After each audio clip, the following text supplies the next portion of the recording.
हरियाणा की कैबिनेट मंत्री रामलला के दरबार में 19 विधायक व 13 मंत्रियों के साथ हरियाणा के मुख्यमंत्री नायाब सैनी ने रामलला व हनुमानगढ़ी पहुंचकर दर्शन पूजन किया। मुख्यमंत्री नायाब सैनी ने कहा कि केंद्र व प्रदेश सरकार की योजनाओं को अंतिम व्यक्ति तक पहुंचाया जा रहा है और आने वाले विधानसभा चुनाव में एक बार फिर भाजपा बहुमत के साथ आएगी। प्रधानमंत्री नरेंद्र मोदी के नेतृत्व में हरियाणा में हम तीसरी बार सरकार बनाएंगे। पीएम नरेंद्र मोदी का जो सपना है भारत को सशक्त बनाना है, उसमें हरियाणा भी अपनी भूमिका निभाएगा। हरियाणा सरकार द्वारा दिल्ली को पानी न दिए जाने वाले आम आदमी पार्टी के आरोप पर नायाब सैनी ने कहा कि दिल्ली को जितना पानी चाहिए हरियाणा उतना पानी दे रही है। उनका मैनेजमेंट सही नहीं है, उनका ध्यान भ्रष्टाचार पर है और भ्रष्टाचार से ध्यान हटाकर उन्हें आम जनता की सेवा करनी चाहिए।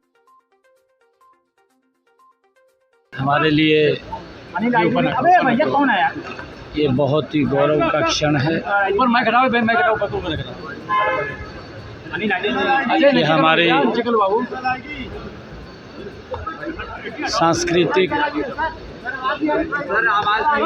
हमारी आस्था के प्रतीक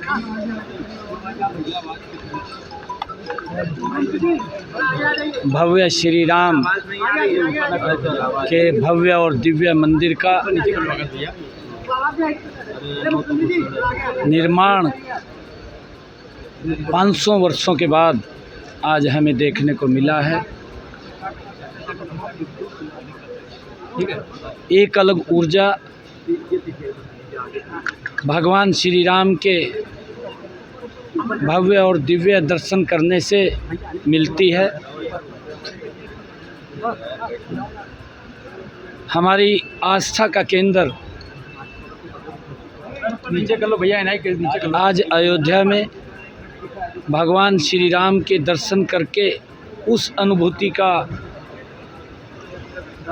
अनुभव आनंद आया है।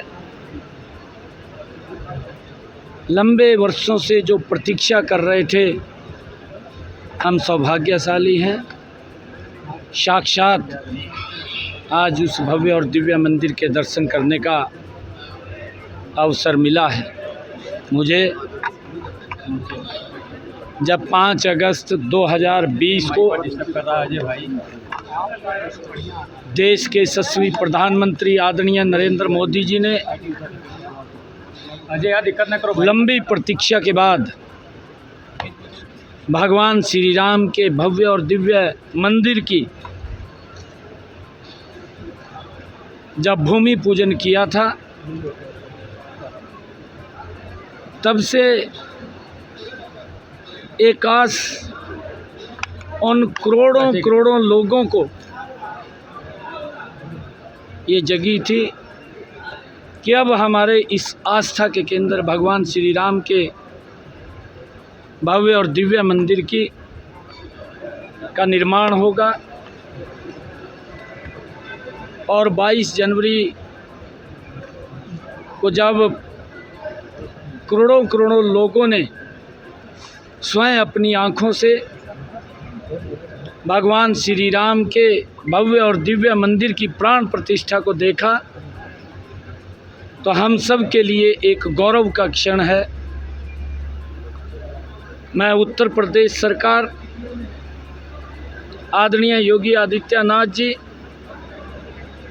जिनके संरक्षण में ये भगवान श्री राम का भव्य और दिव्य मंदिर तैयार हो रहा है, मैं उत्तर प्रदेश सरकार को भी साधुवाद देना चाहूँगा और देश के यशस्वी प्रधानमंत्री आदरणीय नरेंद्र मोदी जी,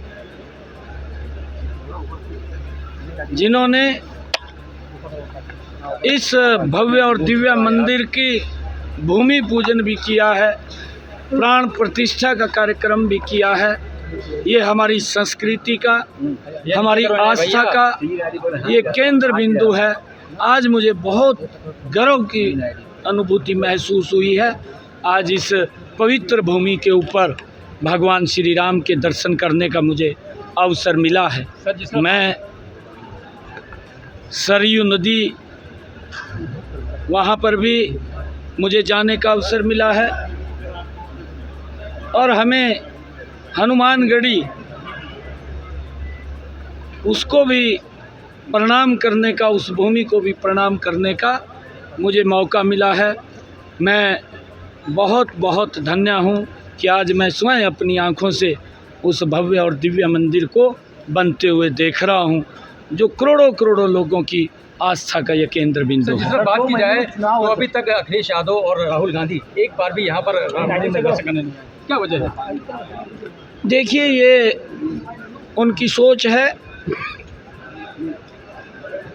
ये केंद्र तो मैंने कहा है कि करोड़ों करोड़ों लोगों की आस्था का केंद्र है।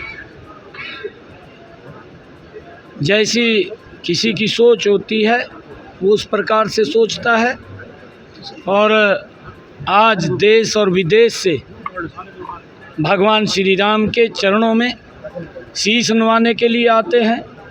आज भगवान श्री राम के मंदिर में जो करोड़ों लोगों की आस्था का केंद्र बिंदु है, यहाँ अयोध्या में आकर के प्रणाम करते हैं। सर, हरियाणा 2 महीने में चुनाव हरियाणा में, इसको लेकर कितना प्रभु श्री राम की आस्था? हरियाणा में चुनाव भी है, नज़दीक है, क्या कहेंगे? जो है पूर्ण बहुमत भी आएगी बीजेपी।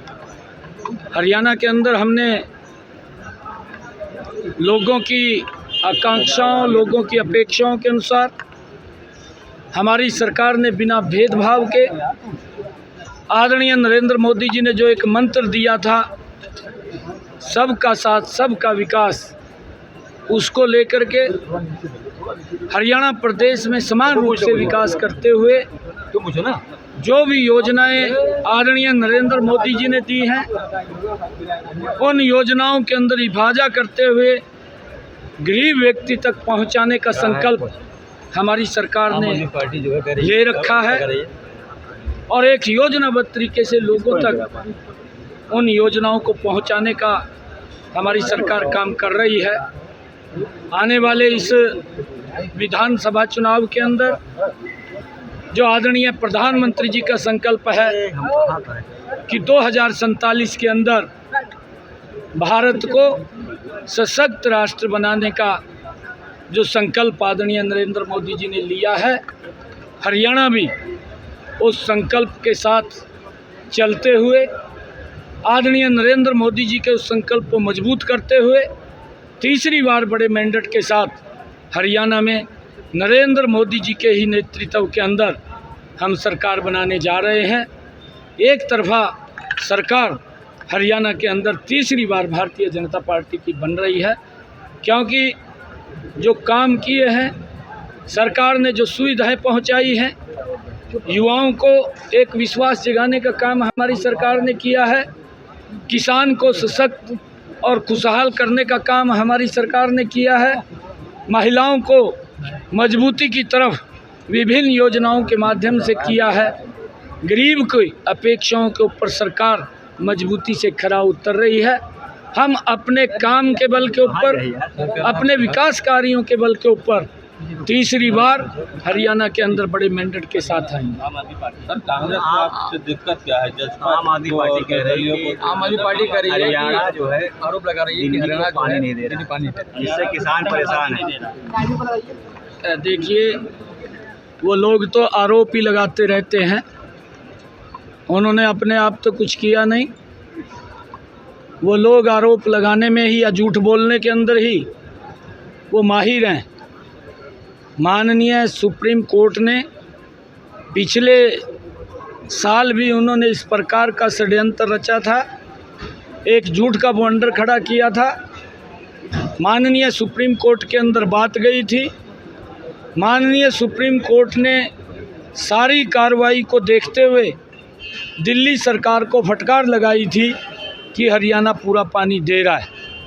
आज भी हम दिल्ली को जितना पानी माननीय सर्वोच्च न्यायालय ने तय किया था, स्वयं पानी देने का काम हरियाणा कर रहा है, परंतु उनकी मैनेजमेंट ठीक नहीं है। उस मैनेजमेंट के कारण अव्यवस्था फैली है। उनका ध्यान लोगों की सुविधाओं की तरफ नहीं है कि क्या क्या उनको कैसे सुविधाएं पहुंचाई जाएं, उनका ध्यान तो कहीं और है। मैं ये कहना चाहूँगा कि वहाँ से ध्यान हटा करके भ्रष्टाचार की तरफ ध्यान कम करें। बस आप लोगों को क्या सुविधाएं देनी है, क्या योजना बनानी है, उसकी तरफ आप ध्यान देने का काम करें।